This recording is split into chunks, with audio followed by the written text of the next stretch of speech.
Hi hello నమస్తే welcome back to our channel. నేను శిరీష. ప్రస్తుతం మన స్టూడియోలో ఉన్నారు హోమియోపతి డాక్టర్ భరద్వాజ్ గారు. సార్తో మాట్లాడదాం. Hi sir. హాయ్ అండి. Sir, first of all heart attack రాకముందు మొదటిగా మనకి ఇచ్చే సంకేతం ఏంటంటారు అసలు? రైట్. హార్ట్ అటాక్ వచ్చే ముందు డెఫినెట్గా కొన్ని సైన్స్ అండ్ సిమ్టమ్స్ అంటామండి. సైన్స్ అంటే ఏంటంటే పేషెంట్ ఎక్స్పీరియన్స్ చేసేవి. సిమ్టమ్స్ ఏంటంటే పక్కన వాళ్ళు గమనించేవి అనమాట. పేషెంట్ ఏం చెప్తారంటే నాకు లెఫ్ట్ సైడ్ చెస్ట్ పెయిన్ వస్తుంది, లేకపోతే చెస్ట్ అంతా హెవీనెస్ ఉంది, లేకపోతే పెయిన్ అనేది నాకు చెస్ట్లో నుంచి చేతిలోకి వస్తుంది, లేకపోతే ఇక్కడి నుంచి దవడలోకి వెళ్తుంది. ఇవన్నీ పేషెంట్ ఎక్స్పీరియన్స్ చేస్తారనమాట.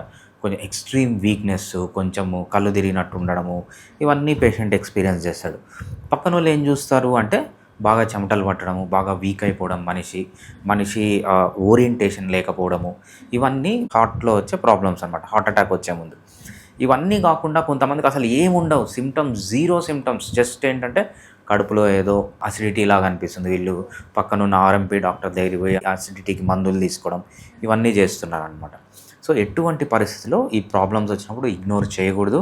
వెంటనే నేను చూసిన వాళ్ళలో చాలా హైలీ ఎడ్యుకేటెడ్ పీపుల్ కూడా చాలా ఇగ్నోర్ చేసి ఆర్ఎంపీ డాక్టర్ల దగ్గరికి పోయి మెడిసిన్ తీసుకొని నెక్స్ట్ రోజు పెద్ద పెద్ద హాస్పిటల్స్లో మ్యాసివ్ హార్ట్ అటాక్స్తో అడ్మిట్ అయిన వాళ్ళని కూడా చూసామన్నమాట. హోమియోపతికి వచ్చేటప్పటికి మనము ఈ హార్ట్ అటాక్స్కి హోమియోపతి మెడిసిన్ అనేది ప్రైమరీ లైన్ ఆఫ్ ట్రీట్మెంట్గా యూజ్ చేయమన్నమాట. సెకండరీ లైన్ ఆఫ్ ట్రీట్మెంట్ అంటే ఫర్ ఎగ్జాంపుల్ ఒక పల్లెటూరులో ఉన్నారు, ప్రస్తుతానికి డాక్టర్ అవైలబిలిటీ లేడు, అప్పుడు ప్రైమరీ మెడిసిన్గా యూజ్ చేయాలి. కానీ బట్ మీకు డాక్టర్ అవైలబుల్ ఉన్నప్పుడు హోమియోపతి అనేది సెకండరీ మెడిసిన్గా యూజ్ చేయాలి.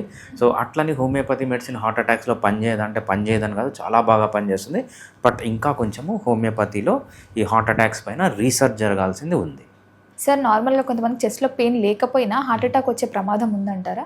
అవును, డెఫినెట్గా అండి. నేను చాలామందికి చూసినాను చెస్ట్లో పెయిన్ ఉండదు. ఎందుకు, మొన్ననే నాకు ఒక పేషెంట్ వచ్చారనమాట. ఆ పేషెంట్ హైలీ ఎడ్యుకేటెడ్, ప్రపంచం మొత్తం తిరిగి వచ్చారు. ఆయనకి ఇప్పుడు 60 years ఉంటాయి. ఆయన ఏం చేశారంటే నాదంతా అయిపోయింది, పిల్లలందరూ పెద్దగా అయిపోయినారు, యూకేలో ఉన్నారు అని చెప్పి మనకు బీదర్ దగ్గర ఒక 5 acres ల్యాండ్ తీసుకొని ఆ ల్యాండ్ని బాగా డెవలప్ చేసుకొని అక్కడే ఉన్నారనమాట. అంటే పల్లెటూరులో చుట్టుపక్కల జనాలు ఎవ్వరు లేని దగ్గర మొత్తము చుట్టూ జింకలు తిరుగుతుంటాయి, నెమళ్ళు తిరుగుతుంటాయి, మొత్తం పెద్ద పెద్ద చెట్లు అన్నీ పెంచుకొని ఒక 2 years నుంచి అక్కడ ఉన్నారనమాట. ఆయనకు సడన్గా ఏమైందంటే కొంచెం కడుపులో అసిడిటీ లాగా వచ్చింది. పక్కనే ఉన్న హైలీ ఎడ్యుకేటెడ్ ఆయన పక్కనే ఉన్న ఆర్ఎంపీ డాక్టర్ దగ్గరికి పోతే ఏదో అసిడిటీకి సంబంధించిన మెడిసిన్స్ ఇస్తే వేసుకున్నాడు. ఒక 2 days తర్వాత వాళ్ళ అక్క యుఎస్ నుంచి వస్తుందన్నమాట. ఆమె MD/DM డాక్టర్. వస్తూ ఉంటే ఇద్దరు ఆమెను పికప్ చేసుకోవడానికి ఈయన వెళ్ళాడు. వెళ్ళిన తర్వాత ఇద్దరు మాట్లాడుతుంటే మాటల్లో చెప్పాడనమాట ఈయన, నాకు ఇట్లా 2 days ముందు ఇక్కడ పెయిన్ వచ్చింది అంటే. ఆమె MD డాక్టర్ కదా, ఆమె కనిపెట్టేసింది. ఆమె ఇంటికి కూడా రాకుండా డైరెక్ట్గా ఎయిర్పోర్ట్ నుంచి ఆయన్ని హాస్పిటల్ తీసుకొని అడ్మిట్ చేస్తే చెక్ చేసే మ్యాసివ్ హార్ట్ అటాక్. దీన్ని బట్టి తెలిసేది ఏంటంటే అందరూ లక్కీ కాదు. డిఫరెంట్ డిసీజెస్లో డిఫరెంట్ సిమ్టమ్స్ అంటాం. హార్ట్ అటాక్లో డెత్ అనేది కూడా ఒక సిమ్టమ్ అంటాం అనమాట. ఎందుకంటే హార్ట్ అటాక్ వచ్చి బయట పడ్డారు అంటే వాళ్ళు 50%లో ఉన్నట్టు. 100 మందికి హార్ట్ అటాక్ వస్తే 50% మందికి ఫస్ట్ సిమ్టమే డెత్, ఇంకా 50% మందే బతుకుతారనమాట. సో అంత డేంజరస్ హార్ట్ అటాక్. ఏ సిమ్టమ్స్ లేకుండా సింపుల్ సిమ్టమ్స్, ఏదో కళ్ళు తిరిగినట్టు, లైట్గా చెమటలు పట్టినట్టు అనిపించి చనిపోయిన వాళ్ళని కూడా చాలామందిని చూసాం. అందుకే ఇటువంటి సీరియస్ కండిషన్స్లో మనం హోమియోపతిని ఎప్పుడు సెకండరీ లైన్ ఆఫ్ ట్రీట్మెంట్గా యూజ్ చేయమని చెప్తామన్నమాట. ఎందుకు అంటే హోమియోపతికి ఇంకా కొంచెం ఈ అక్యూట్ ఎమర్జెన్సీస్ అంటాం, బ్రెయిన్ స్ట్రోక్స్, హార్ట్ అటాక్స్లో ఇంకా కొంచెం రీసెర్చ్ జరగాల్సి ఉంది. కాబట్టి homeopathy should be used as secondary line of treatment. అదే ఈ పేషెంట్ ఇప్పుడు బాగా రికవర్ అయిపోయాక హార్ట్ మజిల్ అంతా బాగా చనిపోయింది. అట్లాంటప్పుడు మనకు బాగా టైం ఉన్నప్పుడు ఈ హార్ట్ మజిల్ని రికవర్ చేయడానికి, హార్ట్ మజిల్కి స్ట్రెంగ్త్ ఇవ్వడానికి హోమియోపతిని డెఫినెట్గా యూజ్ చేయొచ్చు. సార్, నార్మల్గా చాలామందికి స్వెట్ అనేది వస్తూ ఉంటుంది కదా, ఇది కూడా ఒక ఇండికేషనా హార్ట్ అటాక్ రావడానికి? రైట్. సో హార్ట్ అటాక్లో డిఫరెంట్ టైప్స్ ఆఫ్ సిమ్టమ్స్ ఉన్నాయండి మనకు.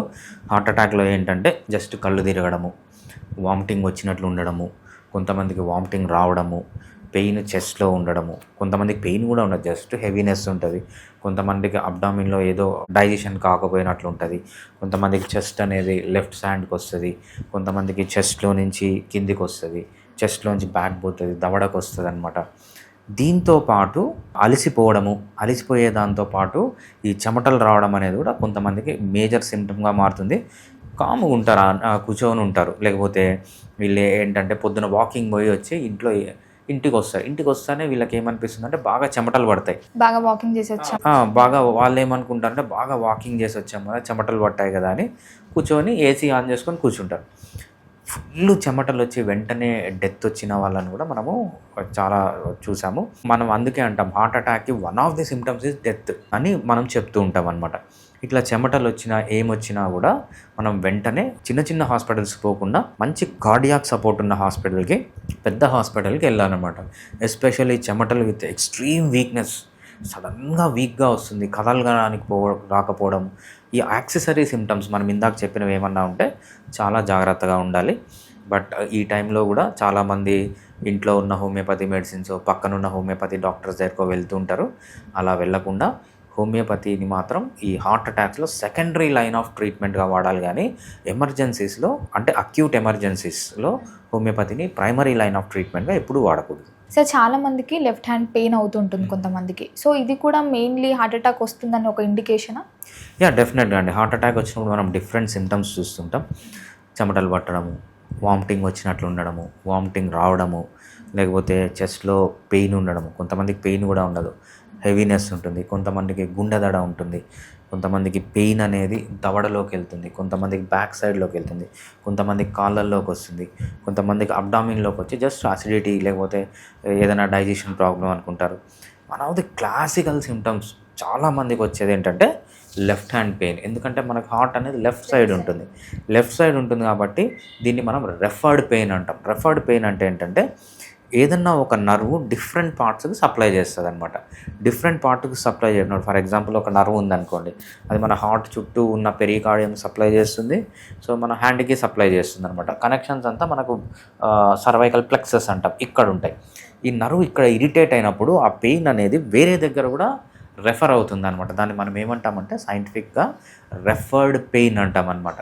హార్ట్ అటాక్స్లో రెఫర్డ్ పెయిన్ అనేది లెఫ్ట్ లింబ్కి వస్తుంది. వాళ్ళు ఎలా డిస్క్రైబ్ చేస్తారంటే, సార్ చెయ్యి అంతా లాగినట్టుంది, మెడ దగ్గర నుంచి ఇక్కడ పట్టేసినట్టుంది, లేకపోతే చేతిలో మొత్తము మాకు సెన్సేషన్ పోయింది అని ఈ హార్ట్ అటాక్స్లో కామన్గా చెప్తూ ఉంటారు.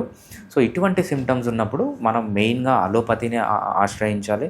ఎందుకంటే అలోపతిలో చాలా మంచి మెడిసిన్స్ ఉన్నాయి ఇమ్మీడియట్గా హార్ట్ బ్లాక్ ఏదైతే ఉందో ఓపెన్ చేయడానికి.